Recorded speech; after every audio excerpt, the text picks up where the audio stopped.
It all began on a quiet morning, one that seemed no different from any other. The sun rose over the horizon, casting its golden light across cities and towns, fields and forests. People went about their routines, children heading to school, workers commuting to offices, farmers tending to crops. Life on Earth was peaceful, ordinary even. But peace has a way of lulling people into complacency, making them forget how fragile it truly is. High above the atmosphere, something stirred. At first there were only whispers, reports of strange lights in the sky, objects moving too fast to be natural. Some dismissed it as weather anomalies or satellites re-entering orbit. Others thought it might be meteors. But deep down, many felt an unease they couldn't explain. Something wasn't right. Then came the day everything changed. Without warning, massive ships descended from the heavens. They appeared suddenly, blotting out the sun as they hovered ominously above major cities around the globe. New York, Tokyo, London, Sydney, all were overshadowed by these colossal vessels, their sleek metallic surfaces gleaming like polished steel. Panic erupted almost instantly. Streets filled with terrified citizens running for cover, unsure if this was the beginning of an invasion or some kind of cosmic accident. In Washington, D.C., President Daniel Hayes sat in the Oval Office, staring at live footage of the alien fleet broadcast on every news channel. His face was grim, his mind racing through possibilities. This wasn't just an isolated event, it was happening everywhere simultaneously. It was coordinated, deliberate, and whatever these beings wanted, humanity had little time to prepare.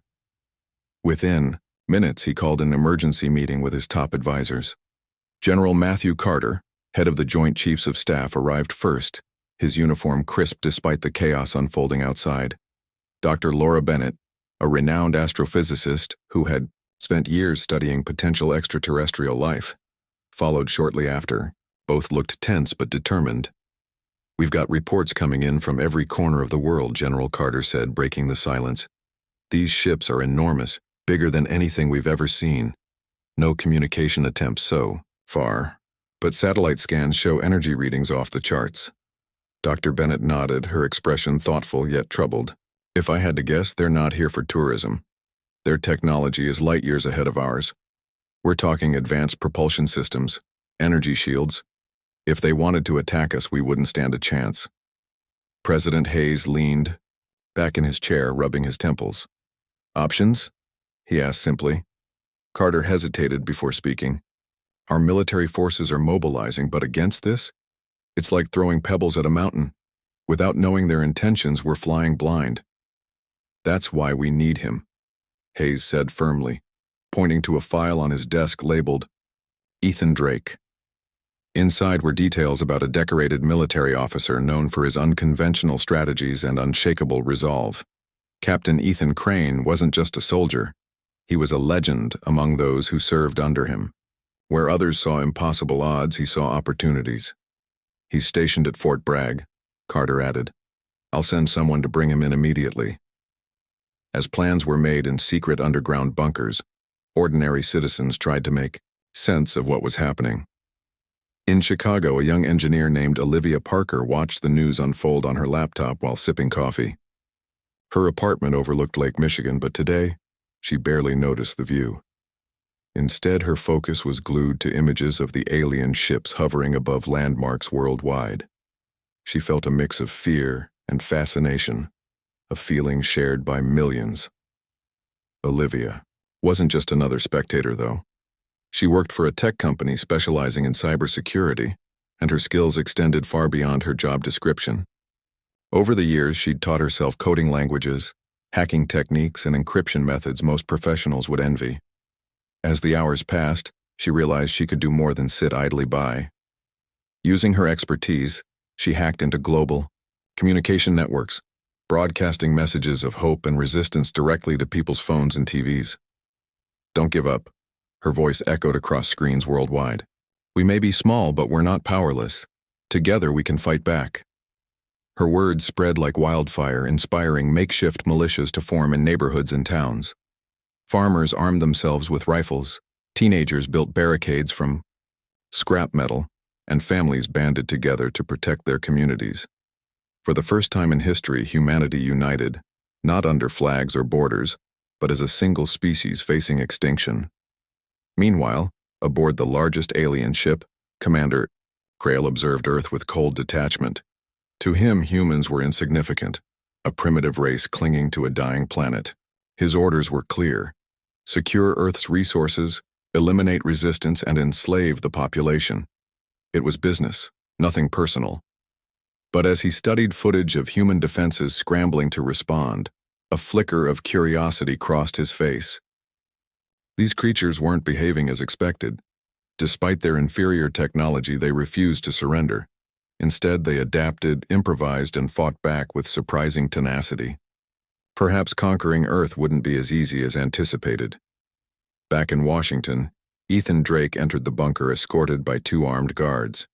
He was tall, with sharp features and piercing blue eyes that seemed to assess everyone in the room. Within seconds, his presence commanded respect, even from hardened leaders like President Hayes.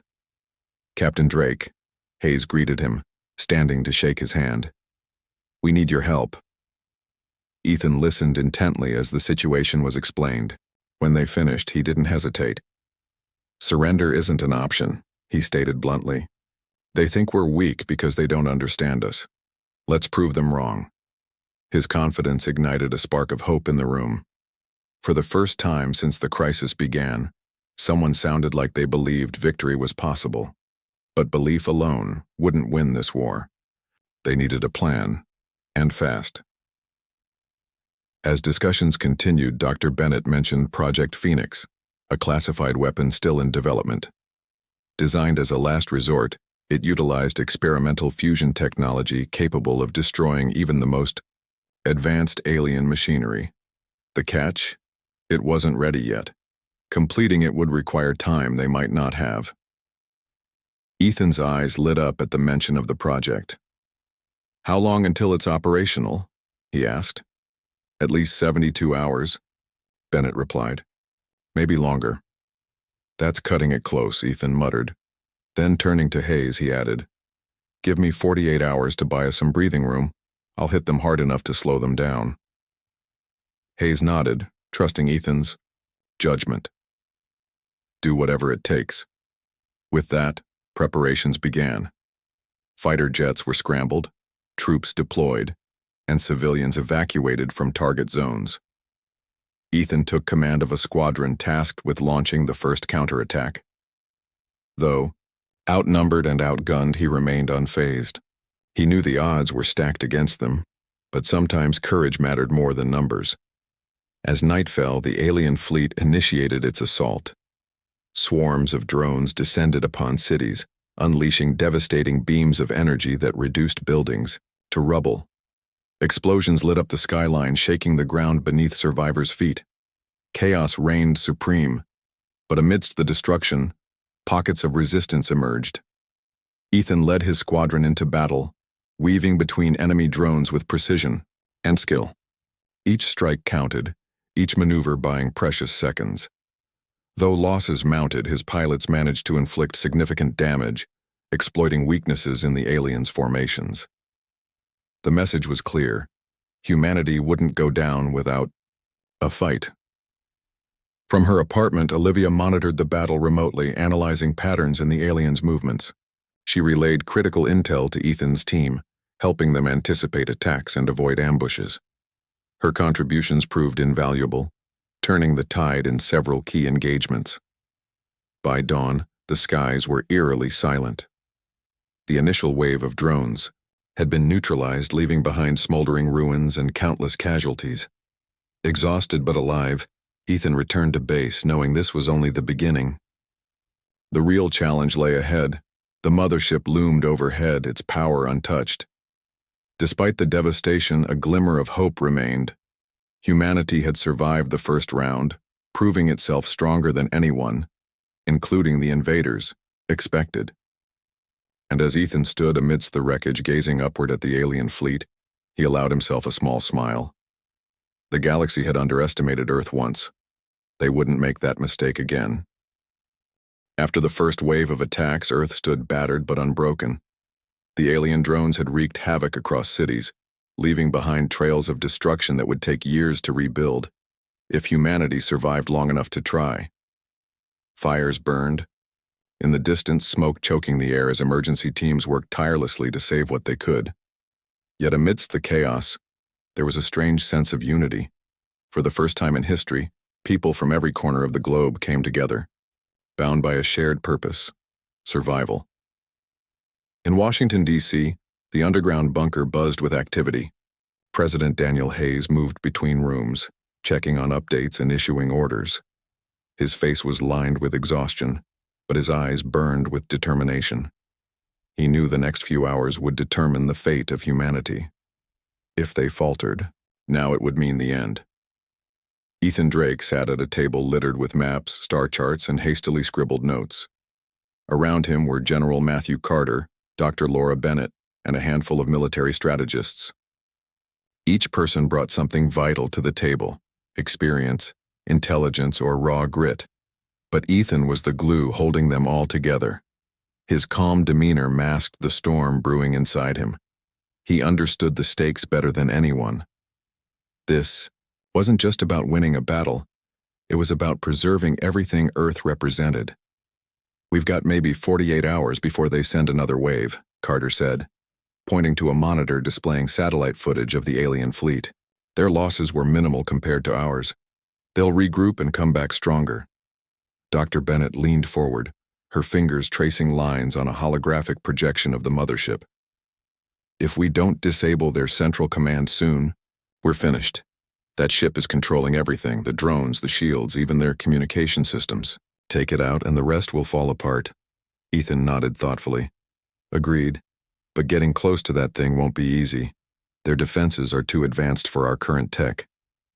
"That's where Project Phoenix comes in," Bennett interjected, glancing at a secure terminal where engineers worked around the clock. "Once it's ready, it can punch through their shields and hit their core. But like I said earlier, we're still days away from completion." "Days we don't have," Ethan muttered under his breath. Then louder, he added, "We need to buy more time. Hit them hard enough to make them think twice about attacking again so soon." Hayes stepped closer, his voice steady despite the weight of responsibility pressing down on him. "Do what you need to do, Captain. Just keep those ships off our backs until we're ready." With that, Ethan turned his attention to planning the next phase of resistance. Outside, fighter jets roared into the sky, carrying pilots who knew their chances of returning were slim. Supplies were running low, morale was fragile, and the enemy remained an overwhelming force. Yet none of this deterred Ethan. He thrived, under pressure, finding solutions where others saw only obstacles. Meanwhile, Olivia Parker continued her work from her apartment in Chicago. Her laptop screen flickered with streams of data she'd intercepted from the alien fleet. She spent hours analyzing patterns, looking for weaknesses that might give humanity an edge. Though far removed from the front lines, she felt the weight of her role deeply. Every piece of information she uncovered could mean the difference between victory and defeat. One night, as she sifted through encrypted signals, she stumbled upon something significant. Hidden within the aliens' transmissions was a recurring sequence, a code that seemed to correspond with shield activations. Could it be a vulnerability? Excited yet cautious, she forwarded her findings to Dr. Bennett, hoping it would help speed up Project Phoenix's development. As word of Olivia's contributions spread, people began to see her as more than just a hacker. She became a symbol of ingenuity and resilience, proof that even ordinary individuals could play extraordinary roles in the fight for survival. Messages poured in from strangers thanking her for her bravery, urging her to keep going, no matter how daunting the task seemed. Across the planet, similar stories emerged. In rural Texas, a farmer named Jake Thompson converted his tractor into a makeshift armored vehicle, using it to transport supplies to nearby towns cut off by alien blockades. In Tokyo, a group of teenagers armed with nothing but slingshots and homemade explosives managed to disable several drones, buying critical minutes for evacuating civilians. Even children contributed, drawing pictures of heroes standing tall against alien invaders, a reminder that hope could thrive even in the darkest times. But not everyone shared this spirit of defiance. Some chose fear over courage, abandoning their homes and fleeing into the wilderness. Others hoarded resources, refusing to share with neighbors in need. These acts of selfishness served as painful reminders of humanity's flaws. Yet for every cowardly act, there were countless examples of selflessness and sacrifice. Back in the bunker, tensions ran high as preparations for the next counterattack intensified. Ethan handpicked a team of pilots, selecting those with the most experience and skill. Among them was Sergeant Ryan Mitchell, a grizzled veteran with scars both physical and emotional. He'd lost his family during the initial invasion and carried their memory like a burden he refused to let go of. When Ethan approached him, Ryan hesitated, unsure if he had anything left to give. But one look at Ethan's unwavering resolve convinced him to stay. "You ever wonder why we're doing this?" Ryan asked one evening as they reviewed flight plans. "I mean, what's the point? We're outnumbered, outgunned. Hell, we're practically dead already." Ethan didn't answer right away. Instead, he stared at a photo pinned to the wall, a candid shot of a young girl smiling brightly, her hair blowing in the wind. It belonged to Olivia, sent along with one of her intel reports. Something about it struck Ethan, a reminder of innocence worth protecting, futures worth fighting for. "The point," Ethan finally replied, his voice soft but firm, "is that giving up isn't an option, not while there's still breath in our lungs and fire in our hearts. We owe it to them, the ones who can't fight for themselves, to stand our ground." Ryan nodded slowly, understanding dawning in his eyes. Whatever doubts lingered faded, replaced by a renewed sense of purpose. As dawn broke over the horizon, the team prepared for their mission.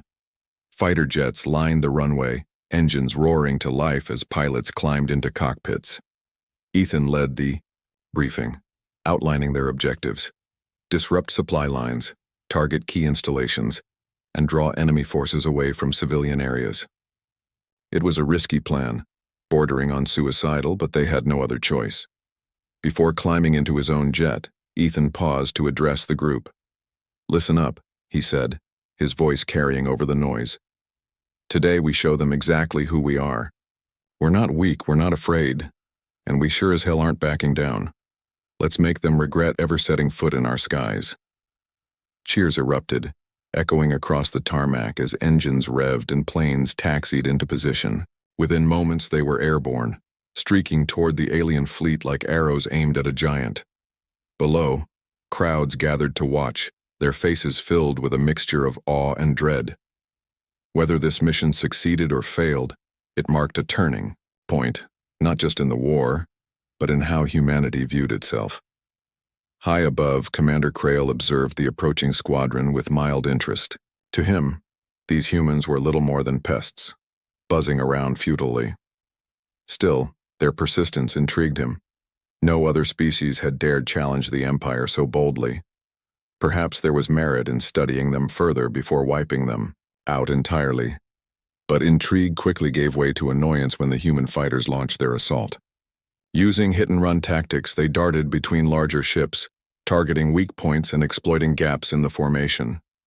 Explosions rocked the fleet, sending shockwaves rippling through space.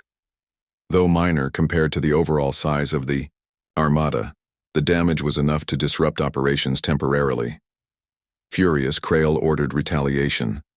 Waves of drones surged forward, engaging the human fighters in chaotic dogfights. Missiles streaked through the void, lighting up the darkness. With bursts of flame, pilots twisted and turned, dodging enemy fire while unleashing salvos of their own. It was a deadly dance, one where mistakes meant death. From the ground, Olivia monitored the battle remotely, relaying real-time updates to Ethan's team. Her voice crackled over comms, guiding them through ambushes and warning of incoming threats. Thanks to her efforts, the squadron managed to hold its own longer than expected, inflicting heavy casualties on the alien forces. Yet victory came at a cost. One by one, jets fell from the sky, their pilots swallowed by flames. Ethan watched helplessly as comrades vanished, their sacrifices etched into his memory forever. Pain gnawed at him, threatening to overwhelm, but he pushed it aside. There would be time to grieve later, if they lived that long. Finally, after what felt like hours, the mission concluded. The remaining jets limped back to base, battered but victorious. They hadn't destroyed the mothership, but they'd bought Earth precious time. As Ethan landed, stepping out of his cockpit onto trembling legs, he was greeted by cheers from those waiting below. Exhaustion weighed heavily on him, but he forced himself to smile, knowing morale depended on his strength. Inside the bunker, President Hayes embraced the news with cautious optimism. "You've done well," he told Ethan, clasping his shoulder firmly. "Now let's make sure your team's EE." The aftermath of the second battle left Earth's skies eerily quiet, but the tension was anything but calm. The alien fleet remained in orbit, its massive ships casting long shadows over cities and towns below. People looked up with a mix of fear and defiance, knowing that the invaders were regrouping, planning their next move. For now, humanity had a brief reprieve, a fragile window of time to prepare for what was coming. In Washington, D.C., President Daniel Hayes convened another emergency meeting in the underground bunker. The mood was somber, weighed down by the losses suffered during the recent counterattack. Ethan Drake stood at the head of the table, his uniform stained with dirt and smoke from the battlefield. Despite his exhaustion, his eyes burned with resolve. He knew they couldn't afford to waste a single moment. "We've bought ourselves some time," Ethan said, addressing the room. "But it won't last long. They'll hit us harder next time, and we need to be ready." Dr. Laura Bennett nodded, her fingers flying across a tablet as she pulled up schematics of Project Phoenix. "We're making progress on the weapon, but there are still critical components missing. Without them, it won't work." General Matthew Carter leaned forward, his expression grim. "How much time do you need?" "At least 36 hours, Bennett replied.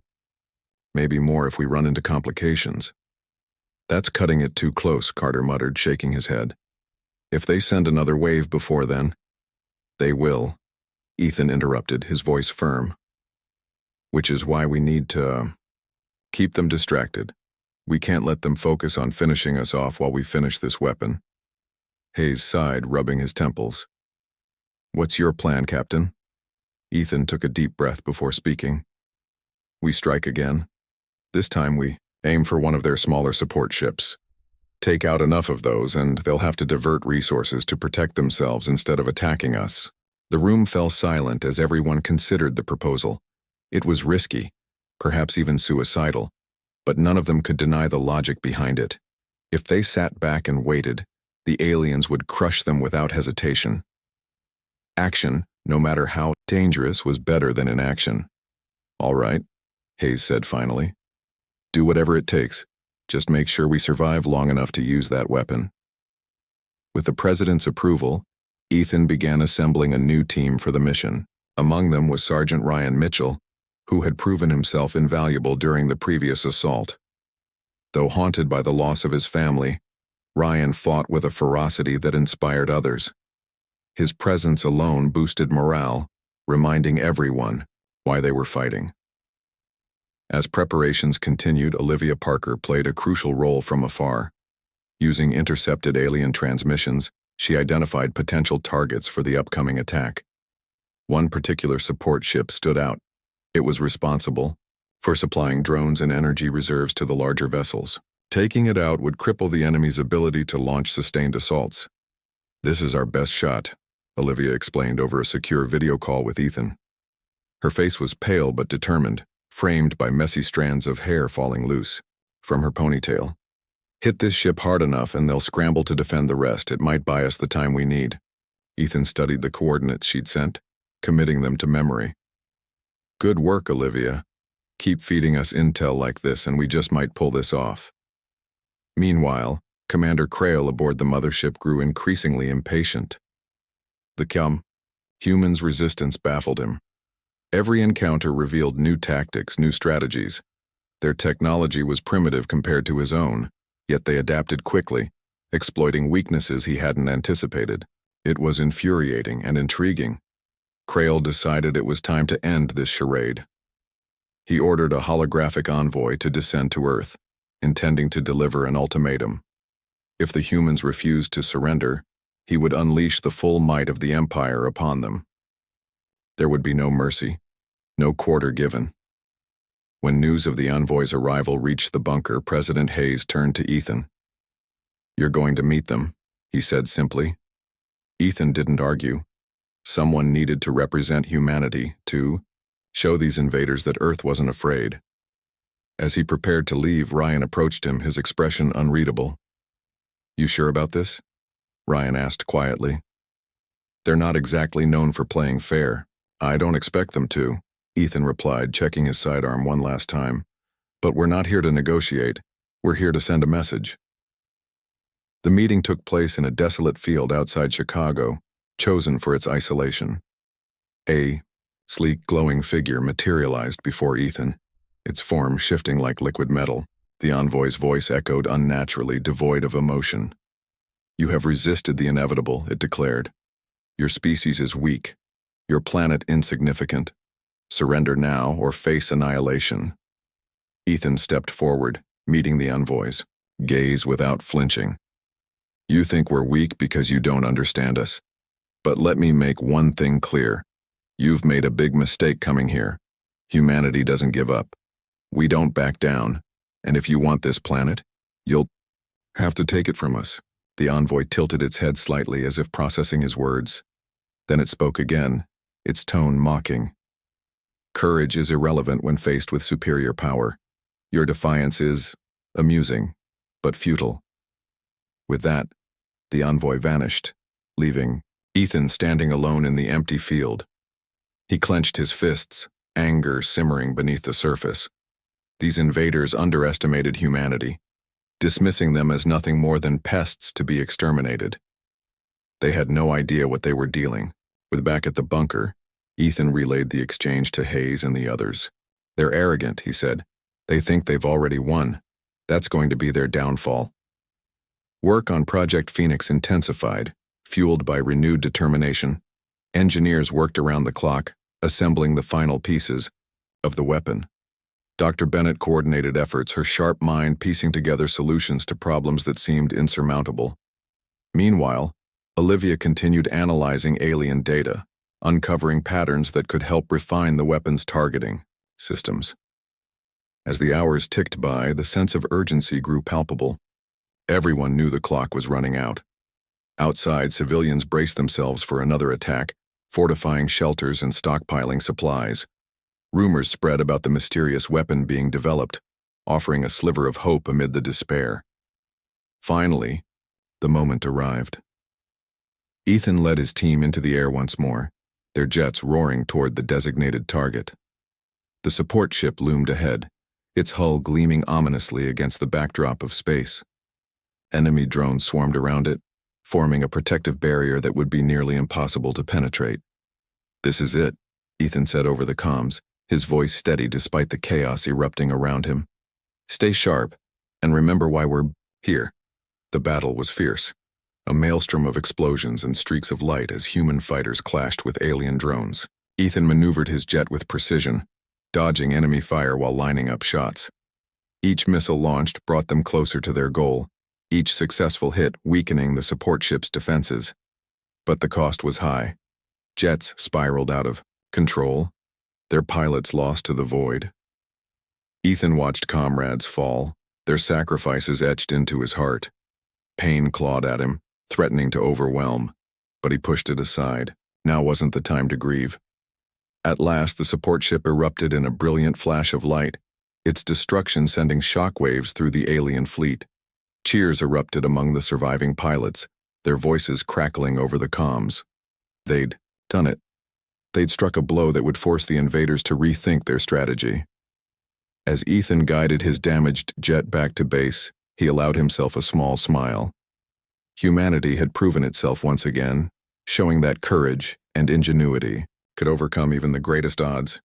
But he knew the fight was far from over. The real test lay ahead, waiting in the shadow of the mothership. Inside the bunker, President Hayes greeted the returning pilots with gratitude and respect.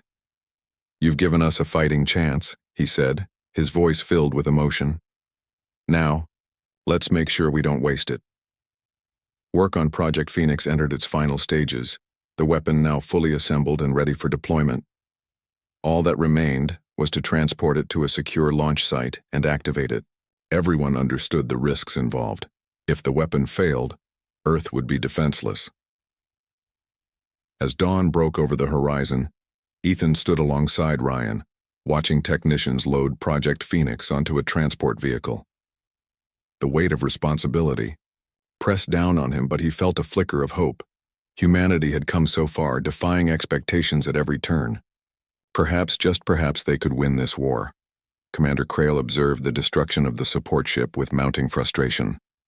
The humans were proving to be more trouble than anticipated. But retreat was not an option. The Empire did not tolerate failure, especially not from someone of his rank. And so, as Earth prepared for its final stand, the galaxy held its breath. Humanity had shown it wouldn't go quietly into the night. The question now was whether that defiance would be enough to turn the tide or merely delay the inevitable. The destruction of the support ship sent shockwaves through the alien fleet, both literally and figuratively. For the first time since their arrival, the invaders hesitated. Their arrogance had blinded them to the possibility that humanity might pose a real threat. Now, with one of their key vessels reduced to floating debris, they began to reassess their strategy. Commander Krail paced the bridge of the mothership, his sharp features twisted in frustration. The humans were proving far more resourceful than anticipated, and every delay brought them closer to discovering a weakness in the Empire's defenses. Back on Earth, the mood was cautiously optimistic. News of the successful strike spread quickly, boosting morale among civilians and soldiers alike. People who had been hiding in fear now dared to step outside, cheering for the brave pilots who had risked everything to protect them. In Washington, D.C., President Daniel Hayes addressed the nation from a secure location, his voice steady but filled with emotion. "We have shown the invaders that we will not surrender," he declared. "They thought we were weak, but they underestimated us. Together as one people, we will fight for our home, for our future, and for the generations to come." His words resonated deeply, uniting humanity in a way few could have imagined. Flags waved proudly, makeshift barricades became symbols of resistance, and even children drew pictures of fighter jets battling alien ships. The spirit of defiance burned brighter than ever, fueled by hope and determination. In the underground bunker, Ethan Drake stood before a large monitor displaying live footage of the alien fleet. Though exhausted, he refused to rest. Every second counted, and there was still much to do. Project Phoenix was ready, but deploying it would require precision and timing. Failure wasn't an option, not when so many lives depended on it. Dr. Laura Bennett worked tirelessly alongside her team, double-checking every component of the weapon. Her hands trembled slightly as she adjusted wires and calibrated systems, the weight of responsibility pressing down on her. If something went wrong, if even a single calculation was off, the entire mission could fail. She glanced at Ethan, who stood nearby, his expression unreadable. "We're as ready as we'll ever be," she said finally, breaking the silence. "But launching this thing won't be easy. We need to get it close enough to the mothership without triggering their shields." Ethan nodded, his mind racing through possibilities. "We'll use decoys," he replied. "Send out drones to distract them while we position the weapon. Once it's in range, we activate it remotely." "It's risky," General Matthew Carter interjected, stepping forward. "If they detect the weapon before it's launched, they'll destroy it and with it." "I know," Ethan admitted, "but it's the only shot we've got. We can't let fear stop us now." Carter sighed but didn't argue. He trusted Ethan's judgment even if the plan seemed suicidal. Turning to the president, he asked, "Do you approve, sir?" President Hayes hesitated for a moment, then nodded firmly. "Do it. Humanity's fate rests in your hands." With the green light given, preparations accelerated. The weapon, Project Phoenix, was loaded onto a heavily armored transport vehicle designed to withstand enemy fire. A small team, including Ethan, Sergeant Ryan Mitchell and several engineers accompanied it to the launch site. Olivia Parker joined them remotely, providing real-time updates from her apartment in Chicago. Her role was critical. She would monitor alien movements and guide the team through potential ambushes. As they traveled, Ethan couldn't help but reflect on how far they'd come. Just days ago, Earth had seemed doomed, its people scattered and afraid. Now, they were standing together, united by a shared purpose. He glanced at Ryan, who sat silently beside him, staring out the window. The sergeant's face was grim, but there was a spark in his eyes, a glimmer of hope that hadn't been there before. "You all right?" Ethan asked softly. Ryan shrugged. "Just thinking about what comes next," he replied. "If this works, we might actually have a chance, but if it doesn't, we'll make sure it does," Ethan interrupted, his tone firm. "For everyone counting on us." Ryan nodded, offering a faint smile. "Yeah, let's get it done." Meanwhile, aboard the mothership, Commander Crail analyzed the recent attack. The loss of the support ship infuriated him, but it also intrigued him. These humans weren't behaving like any species he'd encountered before. Instead of cowering in fear, they adapted, improvised, and fought back with surprising tenacity. It was almost admirable, if it weren't such a nuisance. Crail decided to take matters into his own hands. Rather than waiting for the humans to strike again, he ordered a massive assault on Earth's remaining defenses. Thousands of drones descended upon cities worldwide, unleashing devastating beams of energy that reduced buildings to rubble. Fires raged uncontrollably, smoke choking the air as survivors scrambled for cover. The scale of destruction was unprecedented, dwarfing anything seen in previous attacks. But humanity refused to break. Civilians banded together, forming makeshift militias armed with whatever weapons they could find. Farmers used tractors to block roads, teenagers hurled Molotov cocktails at advancing drones, and families barricaded themselves in basements, determined to survive.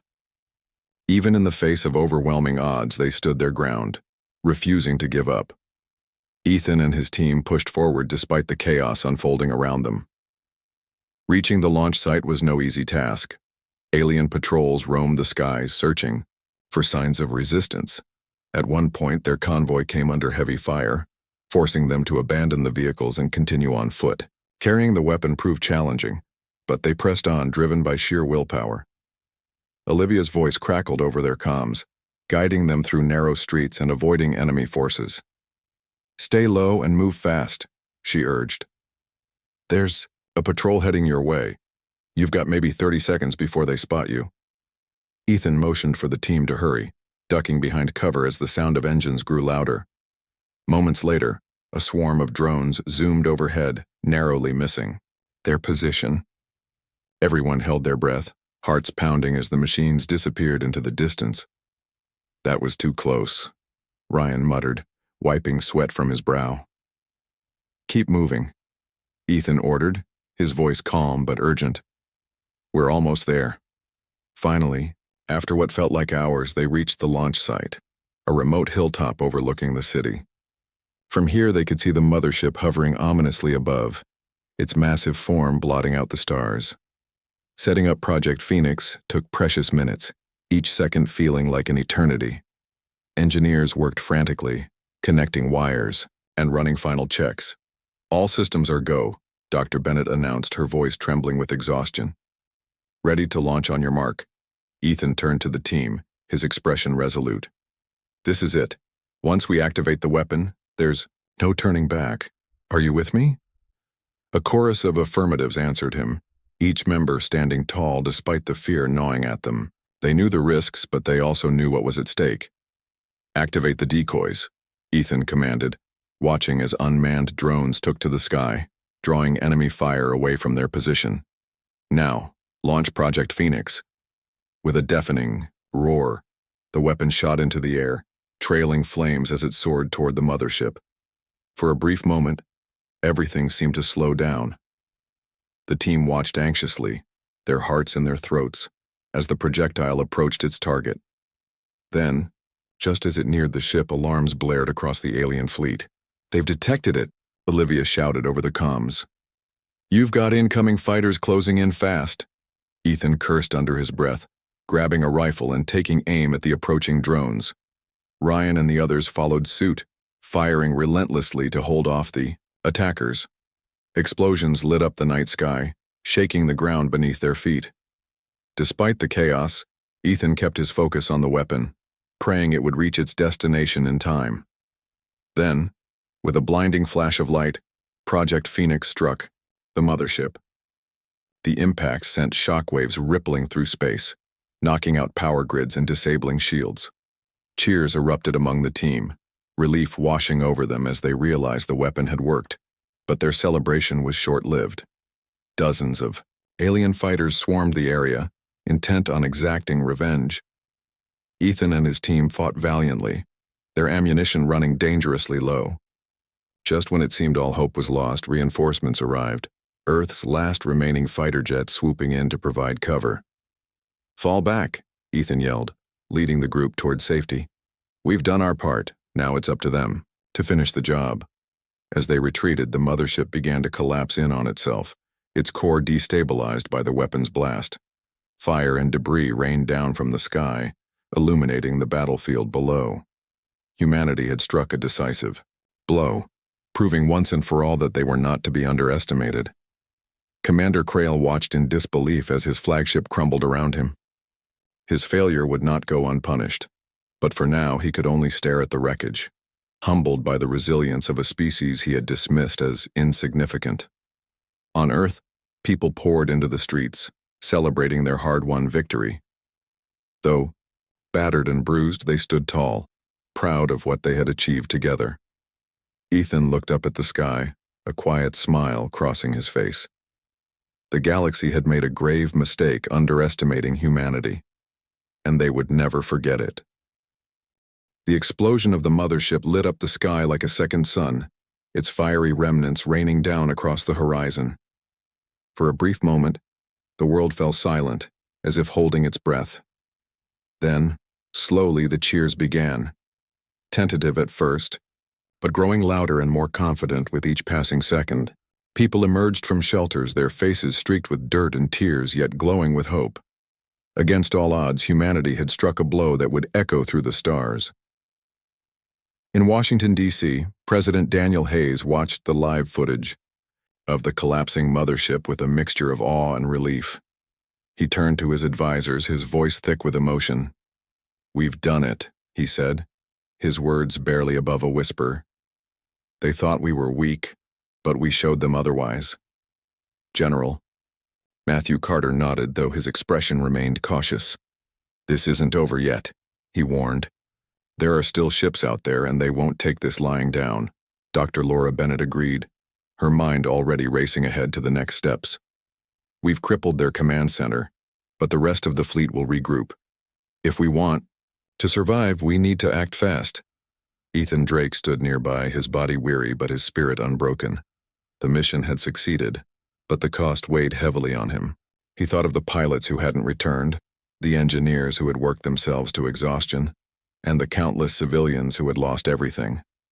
Their sacrifice couldn't be in vain, not now, not ever. "We can't let up," Ethan said firmly.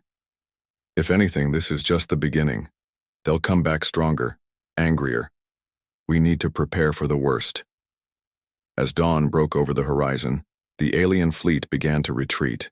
Without the mothership to coordinate their efforts, the remaining ships scattered, disappearing into the vastness of space.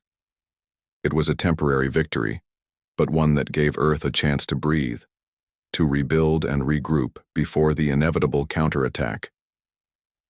Back at the launch site, Ethan's team gathered around a makeshift campfire, their faces illuminated by flickering flames. Sergeant Ryan Mitchell sat quietly, staring into the fire as if searching for answers in its glow. The adrenaline of battle had faded, leaving behind a hollow ache that no amount of celebration could fill. "They're gone. For now," Ryan said finally, breaking the silence. "But what happens when they come back? What if we're not ready?" Ethan leaned forward, resting his elbows on his knees. "We'll be ready," he replied, his voice steady despite the uncertainty gnawing at him. Every day we stay alive is another day we get stronger. We've proven we can hit them where it hurts. Next time we'll finish the job. Olivia Parker joined the conversation remotely, her face appearing on a tablet screen propped against a rock.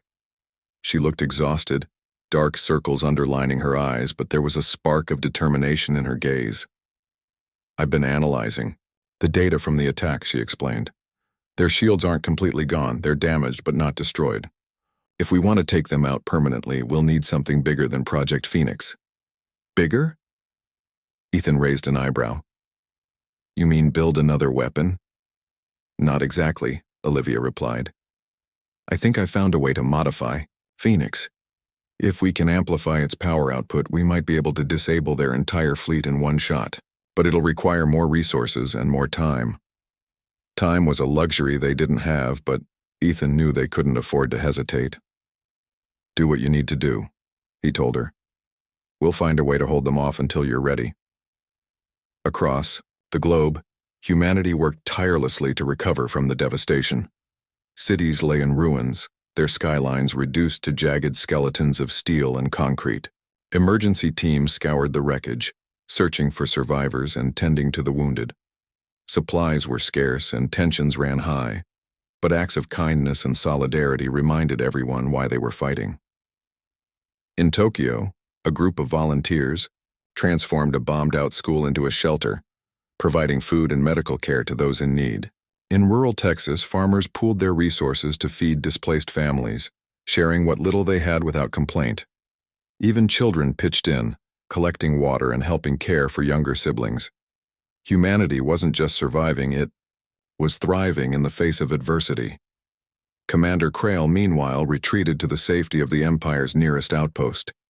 His failure burned within him, a bitter reminder of his hubris. The humans had proven far more resilient than he'd anticipated, and their defiance infuriated him. No species had ever dared challenge the Empire so boldly, let alone succeed in striking such a decisive blow. Krail reported his failure to the Imperial Council, bracing himself for their wrath. To his surprise, they did not condemn him outright. Instead, they ordered him to regroup and return to Earth with reinforcements. You underestimated them once, the council leader declared. Do not make the same mistake twice. Determined to redeem himself, Krail began planning his next assault. This time he would leave nothing to chance. Every resource at his disposal would be mobilized, every strategy refined. Earth would pay dearly for its insolence. Back on Earth, Ethan and his team prepared for the coming storm. Dr. Bennett and her engineers worked around the clock to enhance Project Phoenix, incorporating Olivia's modifications while scavenging parts from abandoned military bases. The process was painstaking, requiring precision and patience, but no one complained. Failure was not an option. Ethan spent much of his time coordinating defenses, ensuring that cities and towns were fortified against future attacks. He traveled from place to place, meeting with local leaders and rallying civilians to join the fight. Everywhere he went, he saw the same determination, the same refusal to give up, no matter how dire the situation became. One evening, as he stood atop a hill overlooking a city still smoldering from the recent assault, Ethan felt a hand on his shoulder. Turning, he saw Ryan standing beside him, his expression unreadable. You've done a lot for us, Ryan said quietly. For everyone. But I can tell you're carrying the weight of this war on your shoulders.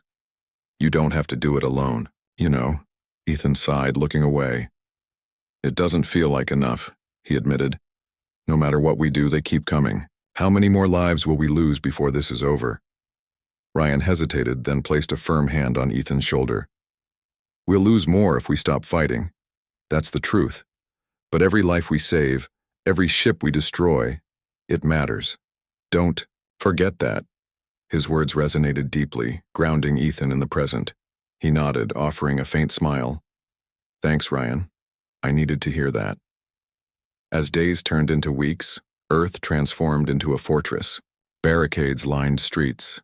Anti-aircraft guns dotted rooftops, and underground bunkers housed supplies and civilians alike. The skies remained eerily quiet, but everyone knew it was only a matter of time before the aliens returned. Finally, the modified version of Project Phoenix was complete. Dubbed Phoenix Rising, the weapon promised unparalleled destructive power, capable of disabling multiple ships simultaneously. All that remained was to transport it to a secure launch site and activate it, a task fraught with danger. Ethan assembled a small team for the mission, including Ryan, Olivia, who insisted on joining in person, and several trusted engineers. As they loaded the weapon onto a transport vehicle, Ethan addressed the group, his voice filled with resolve. "This is our last stand," he said. "If we succeed, we'll end this war once and for all. If we fail, well, let's just say, failure isn't an option." The journey to the launch site was perilous, with alien patrols prowling the skies. Olivia monitored their movements remotely, guiding the convoy through narrow roads and avoiding ambushes. At one point, they were forced to abandon the vehicles and continue on foot, carrying the weapon piece by piece. Despite the grueling conditions, morale remained high. Each step brought them closer to victory or defeat. When they finally reached the launch site, a remote plateau overlooking the ocean, exhaustion gave way to focus. Engineers worked quickly, assembling the weapon and running final checks. "All systems are go," Dr. Bennett announced, her voice trembling with anticipation. "Ready to launch on your mark." Ethan turned to the team, his expression resolute. "This is it. Once we activate the weapon, there's no turning back. Are you with me?" A chorus of affirmatives answered him, each member standing tall despite the fear gnawing at them. They knew the risks, but they also knew what was at stake. "Activate the decoys," Ethan commanded, watching as unmanned drones took to the sky, drawing enemy fire away from their position. "Now, launch Phoenix Rising."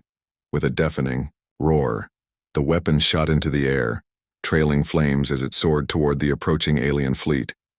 For a brief moment, everything seemed to slow down. The team watched anxiously, their hearts in their throats, as the projectile approached its target. Then, with a blinding flash of light, Phoenix Rising struck the lead ship, sending shockwaves rippling through the fleet. Cheers erupted among the team, relief washing over them as they realized the weapon had worked. One by one, the alien ships faltered, their shields collapsing and engines failing. The invaders, once so arrogant and invincible, were now powerless. On the ground, people poured into the streets, celebrating their hard-won victory. Though battered and bruised, they stood tall, proud of what they had achieved together. Ethan looked up at the sky, a quiet smile crossing his face. The galaxy had made a grave mistake underestimating humanity, and they would never forget it.